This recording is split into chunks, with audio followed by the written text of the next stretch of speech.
Hello dear students, I am Dr. Sridevi R. Kulkarni, working as biology lecturer in BVVS Arts, Science and Commerce Independent PU College, Vidyagiri, Bagalkot.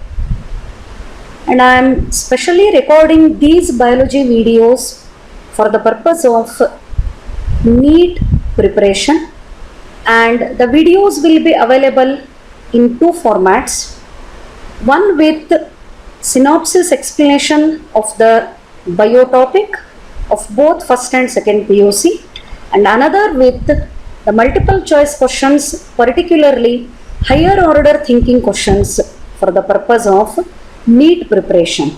So today in this video I am going to explain the theoretical aspects of sexual reproduction in flowering plants. So let us move to the chapter. The flowering plants are nothing but angiosperms, and in angiosperms flower is the reproductive organ. The flower is a modified stem meant for the purpose of sexual reproduction in case of angiosperms. Apart from that, the flower is a symbol of many human feelings. It is used for the purpose of ornamentation. It has got aesthetic value. It has a social importance, religious importance. But in the angiosperms, the flower is produced for the purpose of sexual reproduction. The flower consists of four parts: calyx, corolla, androecium and gynoecium. Among these four floral parts, the calyx and corolla are the non-essential floral whorls or accessory floral whorls. Androecium and gynoecium are called essential floral whorls.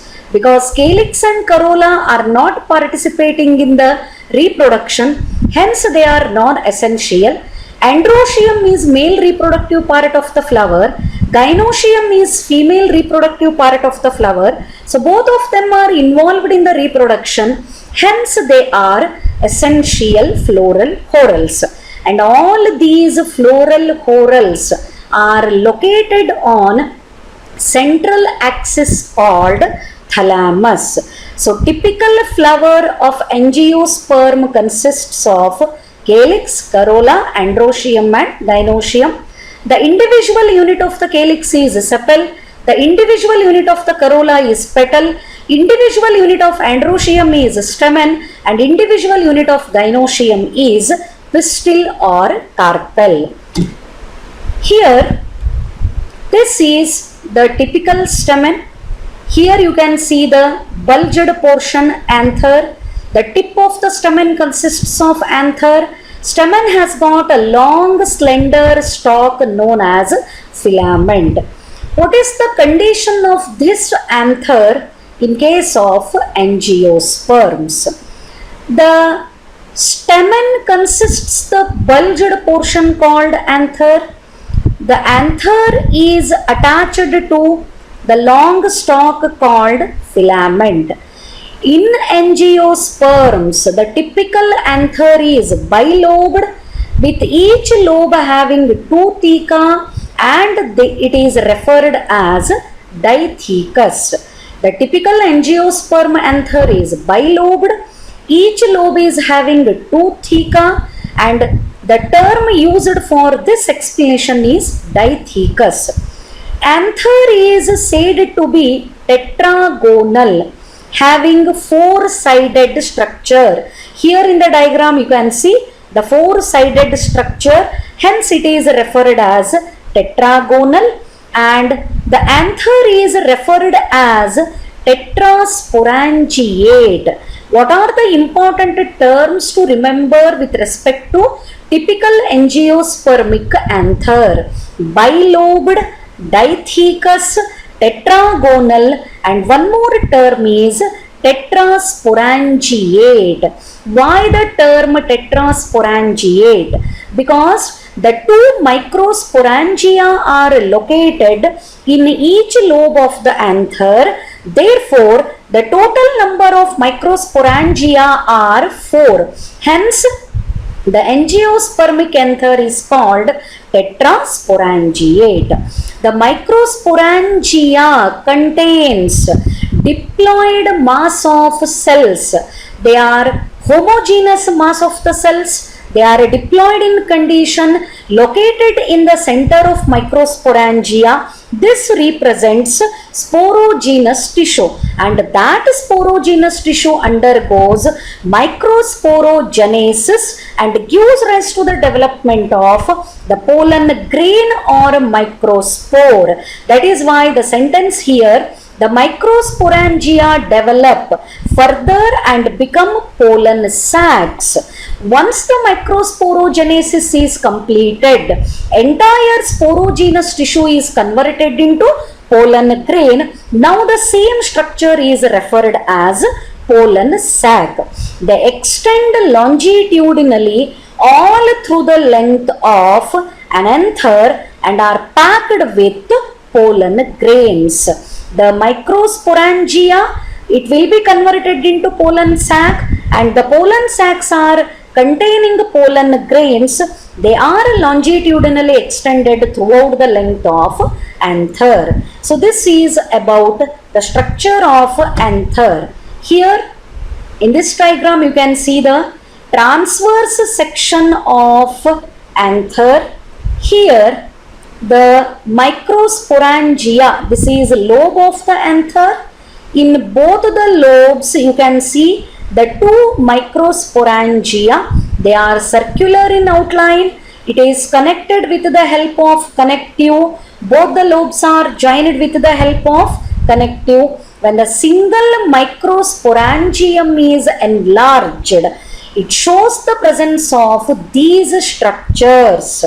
A typical microsporangium is surrounded by 4 wall layers from outside to inside: epidermis, endothecium, middle layers, tapetum, and in the center of microsporangium, the microspore mother cells are present. And these microspore mother cells are nothing but diploid cells of the sporogenous tissue.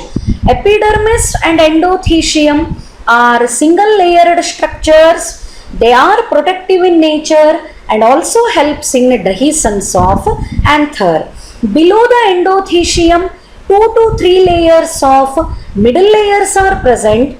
They are also protective in nature. Apart from that, they are helping in dehiscence of anther. The innermost layer of the microsporangium is tapetum. The tapetum is a very important layer because it is functioning in different ways. The cells of the tapetum are multinucleate. It contains dense cytoplasm, and very important function of the tapetum is the cells provide nourishment for developing pollen grains. Apart from that, tapetum contains the special cells called Ubisk bodies, and these Ubisk bodies secrete resistant organic chemical compound called sporopollenin, and that sporopollenin forms exine of pollen grain. Along with that, the Calase enzyme is secreted by tapetum that separates the cells of pollen tetrad at the time of pollen grain formation. Even tapetum secretes pollen kit, which is oily deposition around the pollen grain normally observed in the pollen grains which are pollinated by the insects. But among these, the one important function that you should remember, it provides nourishment for the developing pollen grains. So this is enlarged view of one microsporangium with all its wall layers. When anther is young, here this is the wrong term, actually it is transverse section of young anther, sorry for that. In the center of microsporangium, there is mass of diploid cells, mass of diploid homogeneous cells. Those cells represents sporogenous tissue. The cell of the sporogenous tissue represents microspore mother cell.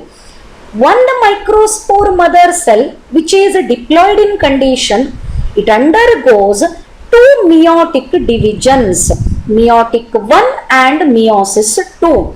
Meiosis 1 produces dyad. The two cells are produced, both of them are haploid because meiosis 1 is the reductional division. Meiosis 2, both the cells once again undergo the division and gives rise to the formation of four haploid cells. The structure is called pollen tetrad. Each cell of the pollen tetrad finally develops into the pollen grain. Therefore, from one microspore mother cell, at the end of microsporogenesis, the four haploid pollen grains are produced. This process is called microsporogenesis, and microsporogenesis is initiated by diploid cells called microspore mother cells, and the end products are pollen grains or microspore. Then here it is the diagram of mature anther. The difference you can see in the previous slide, the edges are not ruptured because still the anther is in the young condition. Inside the anther, the microsporogenesis is taking place. Once the microsporogenesis completes, the anther matures and the splitting of the anther occurs with the help of endothecium, epidermis and middle layers. Now here you can see the labeling given is pollen grains. Once the anther matures, it dehisces out and it releases the pollen grains, which are haploid in condition and the products of microsporogenesis. Here the detailed information about pollen grain. What is this pollen grain? The pollen grain represents male gametophyte of angiosperms. Remember the term male gametophyte because at the time of pollen germination, the male gametes are produced by this pollen grain. So here it is referred as gametophyte. The pollen grains are generally spherical in structure. The diameter of the pollen grain is from 25 to 50 micron meters, and pollen grains are covered by two wall layers. Outer layer is exine, inner layer is intine. Both of them are characteristically completely different. Exine is made up of resistant organic material called sporopollenin, and intine is elastic in nature. It is made up of cellulose and pectin. Why the sporopollenin is resistant organic material? Because it can withstand high temperature, strong acid and even for alkaline exposure. And another very important statement about this one, no enzyme can degrade the sporopollenin is known so far. That means till today there is no example for the enzyme which can break the sporopollenin. That means the sporopollenin is resistant to high temperature, the sporopollenin is resistant to strong acids, even it is resistant to alkali, and enzymes cannot degrade the sporopollenin. That is why the pollen grains are well preserved as fossils.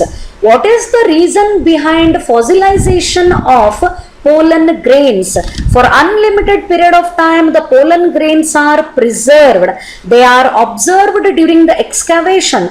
The reason why the pollen grains are fossilized, because The pollen grain enzyme is made up of the resistant organic material called sporopollenin. But on the enzyme, some minute apertures or pores are present where the sporopollenin is not deposited, and those pores represent germ pore through which the pollen tube comes out during pollen germination. Then the pollen grain contains cytoplasm, and that cytoplasm is surrounded by thin layer of plasma membrane, and pollen grain contains two cells, vegetative cell and generative cell. The vegetative cell is bigger in size, it contains abundant reserve food, and it has got large irregular shaped nucleus. What are the things to remember with respect to vegetative cell? It is bigger cell of the pollen grain, it contains abundant reserve food, and it contains large irregularly shaped nucleus. This is the bigger cell of pollen grain. And the smaller cell of the pollen grain is generative cell, and it is floating in the cytoplasm of vegetative cell. It is spindle shaped and contains dense cytoplasm and single nucleus. The smaller cell is generative cell. It is floating in the cytoplasm of vegetative cell. The shape of the generative cell, you need to remember, it is spindle shaped. It contains dense cytoplasm and nucleus. In most of the angiosperms, the pollen grains are released from the anther in the two-celled condition. What is this two-celled condition? The pollen grain containing one vegetative cell and one generative cell, if it is liberated with one vegetative and one generative cell, it is called two-celled stage. And in some cases, the pollen grains are liberated or discharged at three-celled stage. In this case, when pollen grains are liberated in three-celled condition, it contains one vegetative cell, but already generative cell is divided into two male gametes with the mitosis. If the vegetative cell with two haploid male gametes is discharged or released, such pollen grain is said to be three-celled pollen grain. The pollen grains may be liberated at two-celled stage having one vegetative and one generative cell, or they may be liberated at three-celled stage having one vegetative cell and two haploid male gametes produced from generative cell. So these are the things with respect to pollen grain. So next, the pollen grains, they have got their own importance. The branch which deals with the study of pollen grains is called palynology. Here question is it necessary to study about the pollen grains? Why such a branch is made for the separate study of pollen grains? Because the pollen grains are producing harmful effects on the human body. Because some pollen grains are producing allergy to the human. Some pollen grains, specifically the pollen grains of Parthenium. The Parthenium is nothing but carrot grass. It causes asthma and other kind of respiratory allergy in the human beings. So it is necessary to know which pollen grain is harmful and which one is harmless. Apart from that, the pollen grains are rich in nutrient, so that the pollen grain are consumed as alternate source of food. As they are rich in the nutrients, they can be used as food supplements either in the form of tablet or in the form of syrup. And it is also claimed that pollen consumption increase the performance of athletes and race horses, and these pollen products are available in the market. In this diagram you can see the pollen product images, especially of bee pollen. That means the pollen grain collected from the flowers which are repeatedly visited by the honey bees. Either it is in the form of syrup or it is in the form of tablet. Why the pollen grains are consumed as the food, alternate source of food? Because they are rich in the nutrients. Hence they can be consumed as the alternate source of food. One more important information with respect to pollen grain, the pollen viability. The pollen viability refers to the ability of pollen grain to perform its function after delivering the male gametes to the embryo sac. What is this pollen viability? It is nothing but the ability of the pollen grain to perform its function. Then what is the function of pollen grain? To deliver the male gametes into the embryo sac. This ability is called pollen viability. And pollen viability, it is varying from one plant species to another plant species, and pollen viability is dependent on two important factors. One is the prevailing temperature and humidity. What is the exact temperature at that period? That temperature decides the pollen viability, and humidity of the atmosphere is the another factor which is also deciding the pollen viability. The two examples I would like to give here.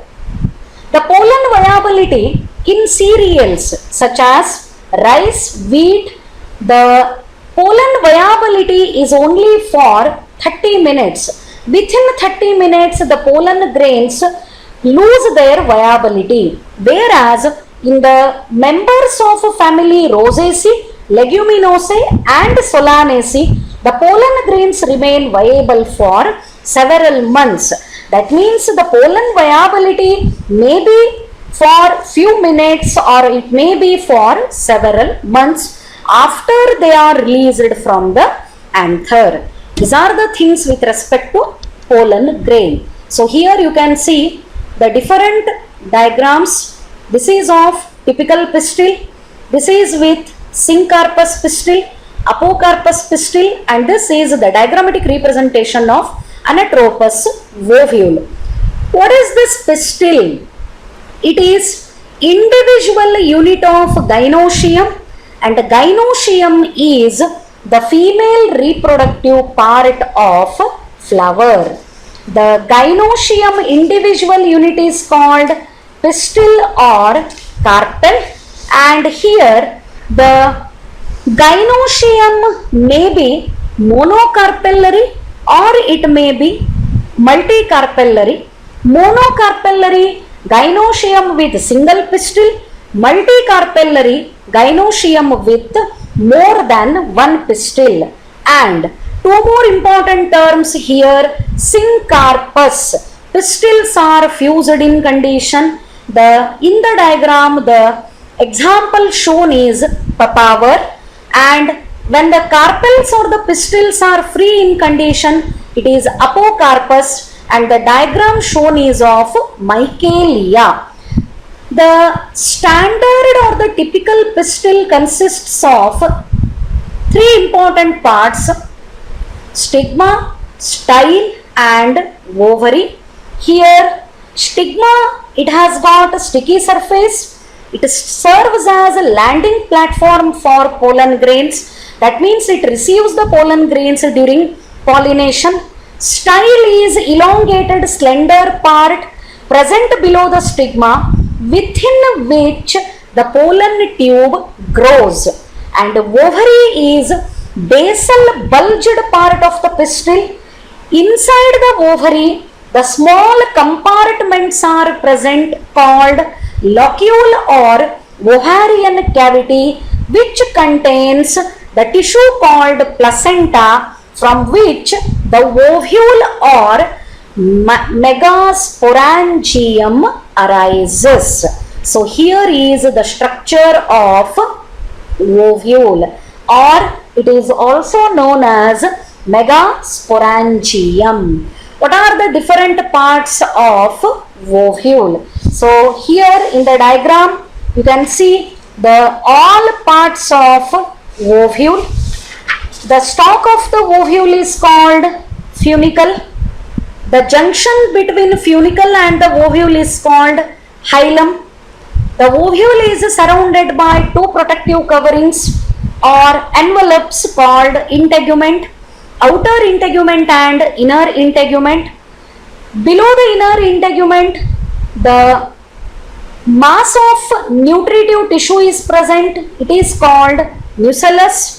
And in the center of the nucellus, the female gametophyte or embryo sac is present.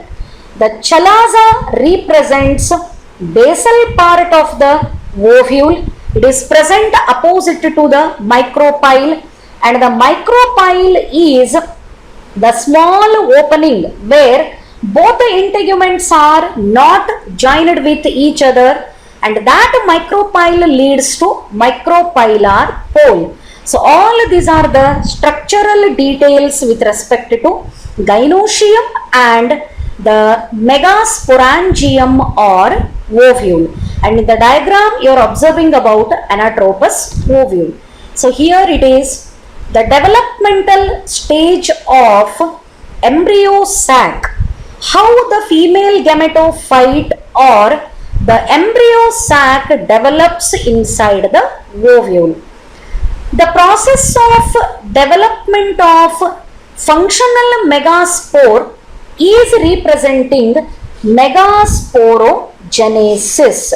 The process of formation of the functional megaspore is nothing but the process is called megasporogenesis. Where exactly it begins? During megasporogenesis, one diploid cell of the nucellus located near the micropyle, it enlarges its size and it starts functioning as megaspore mother cell. It is the cell of the nucellus located near the micropyle or at the micropylar end. It is diploid in condition. It enlarges its size. It contains the large cytoplasmic content. This cell starts functioning as megaspore mother cell. The megaspore mother cell undergoes first meiosis. It produces two haploid cells. This is nothing but megaspore dyad. The second diagram is representing megaspore dyad. Dyad because two haploid cells are arranged here, and both the cells are repeating second meiosis and gives rise to the formation of group of four haploid cells arranged one above the another. This is called megaspore tetrad. Pollen tetrad, microsporogenesis, megaspore tetrad, megasporogenesis, but here the structure can be also referred as linear tetrad as they are arranged one above the another. So totally 4 cells are produced, but among these 4 megaspore cells of the tetrad, one cell becomes functional and gives rise to the development of the embryo sac, which is called monosporic embryo sac. If 2 cells of the megaspore tetrad gives rise to the development of embryo sac, it is called bisporic embryo sac. If all the 4 cells of the megaspore tetrad undergo the development of embryo sac, it is called the tetrasporic embryo sac.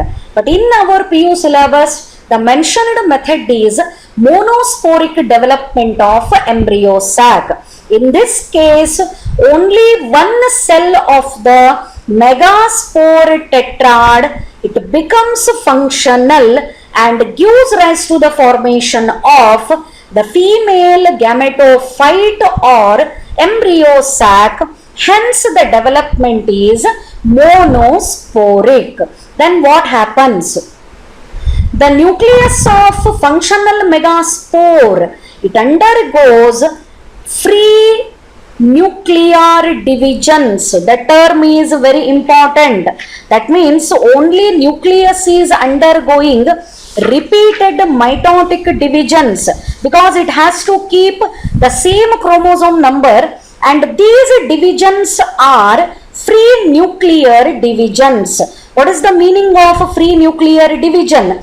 It is not followed immediately by cell wall formation. Without cell wall formation, the nucleus of functional megaspore undergoes mitotic division and finally gives rise to the formation of mature embryo sac. So in the diagram you can clearly see the two nuclei are formed at the opposite pole. Both of them are undergoing second mitosis. 4 nuclei are formed. Still it is in the free nuclear condition. Once again the third mitosis occurs and finally 8 nuclei are formed. Once the 8 nucleated embryo sac appears, now here occur the particular arrangement of cells. The very interesting part about embryo sac in angiosperms is they show the specific arrangement of cells. The particular pattern of cell arrangement, that is characteristic distribution of the cells, can be seen in the embryo sac. What is that? At the chalaza, 3 haploid cells occupy and they represent antipodals. At the micropylar end, again 3 cells are organized or arranged representing egg apparatus, and this egg apparatus consists of 3 structures. All of them are haploid. One is female gamete egg and remaining 2 are synergids. So egg apparatus is located at the micropylar end of embryo sac. The larger cell of the embryo sac is central cell, which is having 2 polar nuclei. They are also haploid in nature. They play important role in the formation of primary endosperm nucleus at the time of double fertilization. One more very important part to remember with respect to synergids is at the base of synergids there is special cellular thickening called filiform apparatus. At the base of the synergid, the cellular thickening is present. It is called the filiform apparatus, and this filiform apparatus plays important role in guiding the pollen tube entry into the synergid at the time of pollination or at the time of fertilization. So these are the structural details with respect to the embryo sac located in the center of the nucellus, also known as female gametophyte, and in angiosperms the mature embryo sac is 8 nucleate and 7 celled structure. 3 nuclei from antipodals plus 2 polar nuclei 5, 1 nucleus of egg and 2 nuclei of synergids. Totally the mature embryo sac contains 8 nuclei and 7 cells, 3 antipodals, 1 central cell 4, 1 egg cell 5 and 2 synergids, totally 7. So mature embryo sac is 8 nucleate and 7 celled structure. So this is regarding the female reproductive part of the flower, and that is gynoecium. So moving to the next bit, pollination. Transfer of pollen grains to the stigma of a pistil is called pollination. Here, depending on source from where the pollen grains are transferring and which one is the receiving stigma, whether it is belonging to the same flower, whether it is belonging to two different flowers produced on the same plant, or belonging to the two different flowers produced by two different plants. On that condition, the pollination is divided or classified into three types: autogamy or self-pollination. Then in the next slide, you can see here geitonogamy and xenogamy. So autogamy, geitonogamy and xenogamy are the three types of pollination. In autogamy, the pollen grains from the anther are transferred to the stigma of same flower. So both stigma and the anther are belonging to the same flower. From the same flower, the pollen grains are transferred to the stigma. Such a pollination is called autogamy. And autogamy is not a rule in all the angiospermic flowers.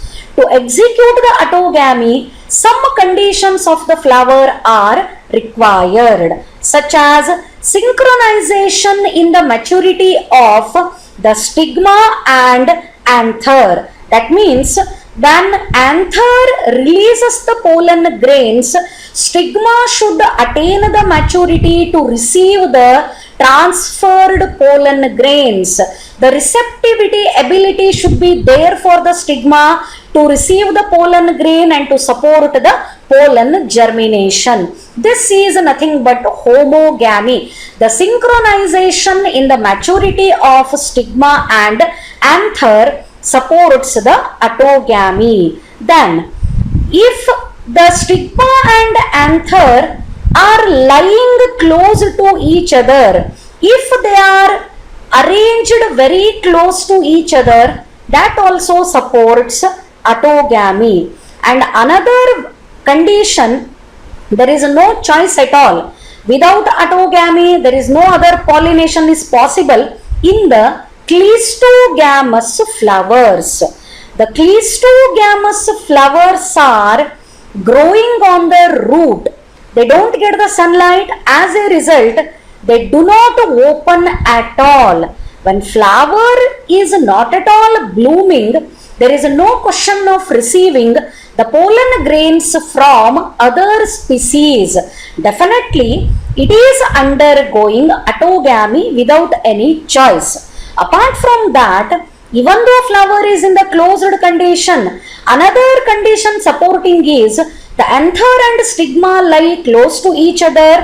When the anther dehisces, immediately it gets the stigma, the pollen grains are deposited, autogamy is executed. Therefore, cleistogamous flowers always ensure seed setting or seed formation without the help of any pollinating agent.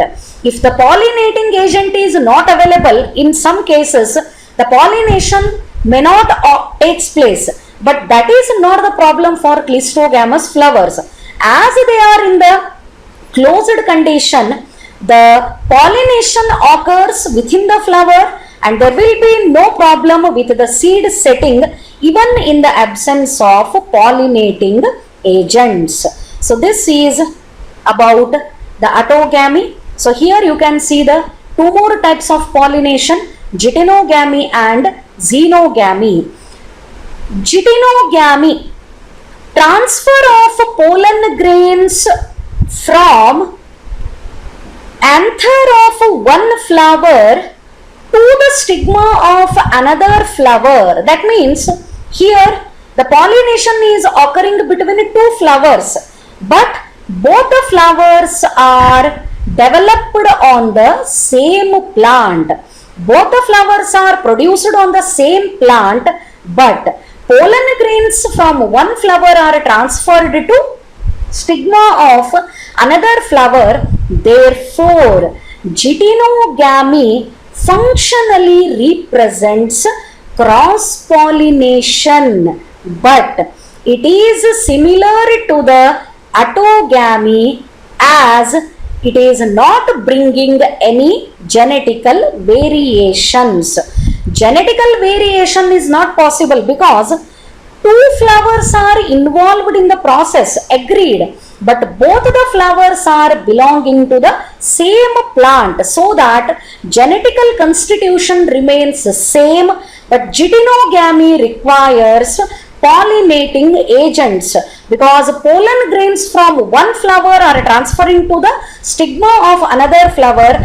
As a mediator, the pollinating agents are required, hence it is cross pollination. Then in what way it is similar to the autogamy? As it is not bringing any genetical variations, it is similar to the autogamy. Then xenogamy, the genetically different pollen grain and stigma are participating in the xenogamy.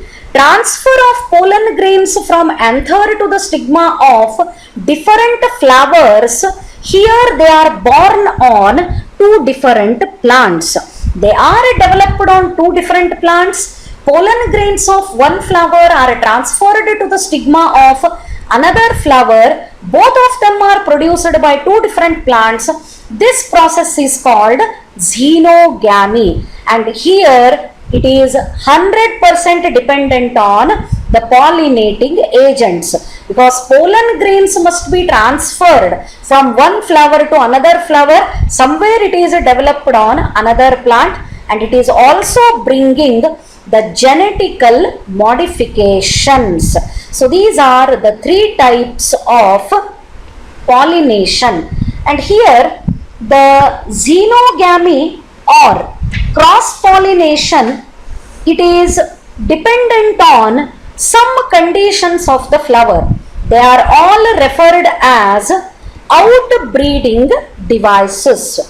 The device which discourage self pollination and which encourage the cross pollination in a flower, all those devices are called outbreeding devices. And the outbreeding devices observed in the flowers are dichly or unisexuality. It is the production of unisexual flower, that is monoecious as well as a dioecious condition. For monoecious, the maize is example. For dioecious, papaya is example. This dichly or unisexuality prevents the self-pollination. Dichogamy, difference in the maturation of anther and stigma. There will be no synchronization in the maturity of stigma and anther. In some flowers, the anthers attain the maturity first. For example, sunflower and rose, it is called protandrous. And in case of the mirabilis and magnolina, the androecium attains the maturity first, which is called protogyny. When the maturity period of stigma and anther differs, this condition is called dichogamy, and dichogamy supports cross pollination. One more is self-incompatibility. Example is tobacco and mustard. In case of self-incompatibility, even though the pollen grains are transferred to the stigma of same flower, but genetic condition of that stigma is not supporting the germination of the pollen grain of same species. This is nothing but self-incompatibility. One more is heterostyle. It is a condition where the anther and stigma are placed at different levels. Their lengths are not matching with each other. When the length varies, the pollen grain and stigma not come in contact with each other. So autogamy is prevented and the xenogamy is supported, or cross pollination is supported. So all these conditions or the devices, dichly, dichogamy, self incompatibility and heterostyle, all of these are supporting the xenogamy or the cross pollination, they are called the outbreeding devices. One more device I would like to mention here, hercogamy, a condition where the barriers prevent self-pollination. For example, presence of wings around the pollen grains. They carry the pollen grain away from the vicinity of stigma. In that case, the self-pollination is prevented and cross-pollination is supported. All these devices are termed as the outbreeding devices. So coming to the next part. So here the three images you can observe: wind pollinated plant, water pollinated plant, and the insect pollinated plant. Usually cross pollination is dependent on pollinating agents. It may be biotic pollinating agent or it may be abiotic pollinating agent. The abiotic pollinating agents are wind and water. Biotic pollinating agents are specially animals, and among them the important one is insect. If pollen grains are brought by wind, it is called anemophily, and the flowers are anemophilous flowers. They have got their own characters. They have exposed stamens so that they can release the pollen grains into the wind. The pollen grains are light in weight so that they can be easily carried by the blowing wind. The pollen grains are non-sticky. The stigma is long and feathery so that it can receive the pollen grains which are brought by the blowing wind, and the small flowers are grouped in the form of inflorescence, and one ovary is having only one ovule. These are the some characters that can be observed in case of the anemophilous flower. Then second one, here in this diagram you can see the pollination by water. Pollination by water is called hydrophily, and the flowers are called hydrophilous flowers. And remember, this is restricted or this is observed only in 30% of the genera, and here the male gametes are carried by the water current. What are the characters of water pollinated flowers? The pollen grains are long and ribbon-like. The pollen grains are protected from wetting by mucilaginous covering. The pollen grains in the water pollination are additionally covered by a mucilaginous covering that prevents the pollen grain from wetting. The example, Vallisneria, the same diagram you can see there. It is freshwater plant. Zoostera, it is marine grass. And some plants like lotus and lily or eichhornia, they are also aquatic plants, but for the pollination they are not dependent on the water. In case of Vallisneria, the pollination is taking place on the surface of water. This is called epihydrophily. The term epihydrophily, the pollination is taking place on the surface of water. Here in case of Vallisneria, the female flower is brought to the surface because it is having long stalk, but the male flowers are at the bottom. The male plant is producing the male flowers and it is not at all having the long stalk. These male flowers carrying pollen grains are released in the water. They flow in the water. When they come in contact with the stigma, the speciality of the stigma in Vallisneria is it is trifid. It is having 3 distinct parts. The pollen grain adheres to the stigma and the pollination is executed. Once the pollination is completed, the female flower is brought down into the water and allowed for the fruit setting. This is the specific mechanism. Here you can see the trifid stigma in case of Vallisneria. In case of Zoostera, the condition is opposite. The type of the pollination, water pollination in Zoostera is called hypohydrophily. That is, pollination is taking place below the surface of water. On the surface of water, epihydrophily, it is nothing but in case of Vallisneria. Hypohydrophily in case of the seagrass or Zoostera.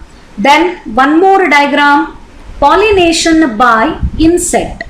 When the pollen grains are carried out by insect, it is called entomophily, and the flowers pollinated by the insects are called entomophilous flowers. The entomophilous flowers have some special characters, very specific.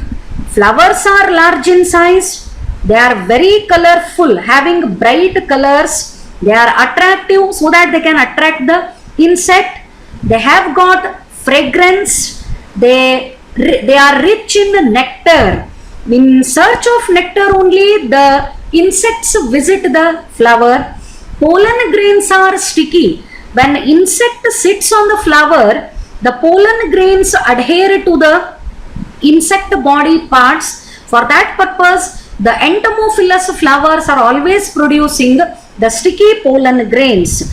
In some species, the floral rewards provide the safe place to lay the eggs. One example given in NCERT, Amorphophallus. It is growing 6 feet in height.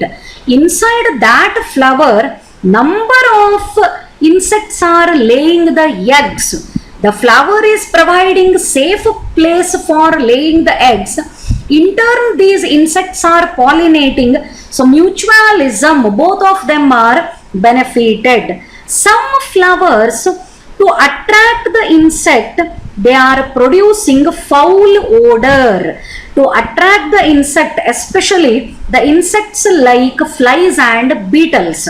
Good fragrance as well as foul odor. Both the characters can be observed in the entomophilous flower, which are specially adopted for insect pollination. This is about the anemophily, entomophily and hydrophily with specific examples. So then coming to next one, pollen pistil interaction. This is completely dependent on the chemical components. Once the pollen grains are transferred to the stigma, it doesn't mean that all the pollen grains undergo germination. It is decided by the chemical interaction between stigma and pollen grain. If the pollen grains which are transferred to the stigma are of right type or compatible, the stigma supports the germination of pollen grain. If the transferred pollen grains are of wrong type, that is incompatible, the stigma rejects the pollen grain and those pollen grains are prevented to germinate. All these interactions are together referred as pollen pistil interaction. Right type of the pollen grain, that is compatible, it is supported by the stigma and allowed to germinate. Wrong type of the pollen grain, that is incompatible, rejected by the stigma, not allowed to germinate. So this is the main theme or process of pollen pistil interaction. Here in this diagram you can see the pollen tube has entered into the embryo sac through the micropyle. Here it is filiform apparatus. The filiform apparatus guides the entry of pollen tube. Once it enters into the synergid, the pollen tube has released the 2 male gametes. So 2 male gametes are released into the synergid and the filiform apparatus guides the entry of pollen tube. This is possible only after pollen pistil interaction. compatible pollen grains are allowed to germinate. The generative cell gives rise to the formation of two haploid male gametes. The pollen tube carry those male gametes into the embryo sac to execute the very significant process observed in the angiosperms. It is double fertilization. So the pollen tube, it has carried two haploid male gametes into the embryo sac, but the female gamete within the embryo sac is only one egg cell is present. Then what happens? So let us go for this one. One male gamete move towards the egg cell. The male gamete which is located in the first position at the tip, it fuses with the egg nucleus and result in syngamy or fertilization, gives rise to the formation of diploid structure called zygote. The zygote is the product of fertilization. So one male gamete has completed its function. Then what happens to another male gamete? So one more male gamete is fusing with secondary nucleus. What is that secondary nucleus? Secondary nucleus is a diploid structure produced by fusion between two haploid polar nuclei of the central cell. With that secondary nucleus, another male gamete fuses and gives rise to the formation of that important triploid structure called the PEN, primary endosperm nucleus. As this process involves the fusion of three haploid nuclei, it is triple fusion, and the product of double fertilization and triple fusion. Double fertilization, one is normal fertilization and another is vegetative fertilization. Here the products are, one is a diploid zygote which later develops into embryo, and another is a triploid structure, that is PEN, primary endosperm nucleus. Here one more thing I would like to share. Once the primary endosperm nucleus is formed, now the central cell is referred as primary endosperm cell. Till the polar nuclei are present, it is the central cell. But now it has already completed the double fertilization and triple fusion. Now the central cell containing the primary endosperm nucleus, it is referred as primary endosperm cell. Primary endosperm cell containing primary endosperm nucleus. So here you can see the same explanation. After fertilization, the diagram here you are observing is showing the fertilized embryo sac. The antipodals undergoing degeneration. The synergids are also undergoing degeneration. Now the labeling is not the egg cell. Here the labeling is zygote. The central cell is now referred as primary endosperm cell, and the structure of primary endosperm cell is triploid primary endosperm nucleus. The zygote undergoes division to produce the proembryo that gets converted into globular embryo and heart-shaped embryo, and finally gives rise to the development of mature embryo. So these two diagrams, the dicot embryo and monocot embryo, longitudinal section of monocot embryo. Here the dicot embryo shows two cotyledons, plumule from which the shoot system arises, then radicle from which the root system arises. Radicle is covered and protected by root cap. Other than these structures in the monocot embryo, you can see some additional structures. The scutellum, it is the largest single cotyledon of the monocot embryo.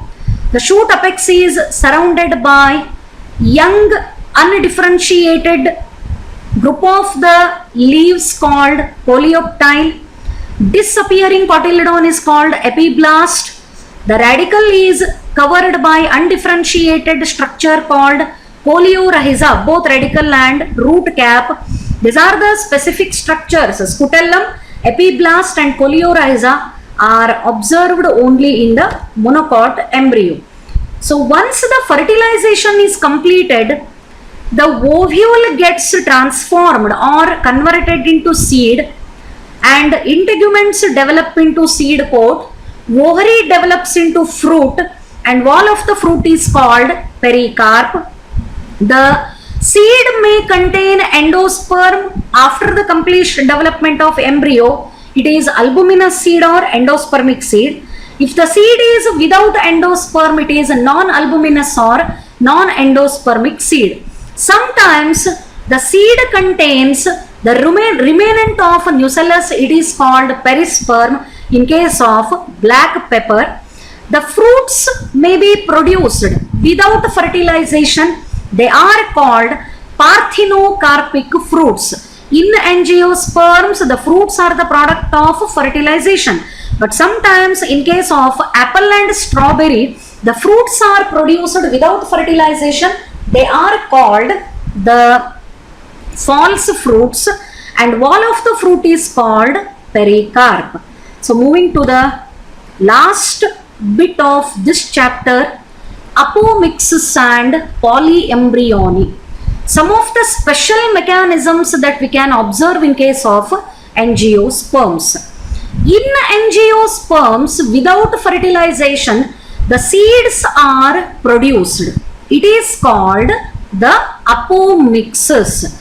That is why it is said to be mimicry of sexual reproduction, because without fertilization seeds are not generated, but here the fertilization is absent. That means it is asexual, but still it is producing the seeds, which is mimicry of sexual reproduction.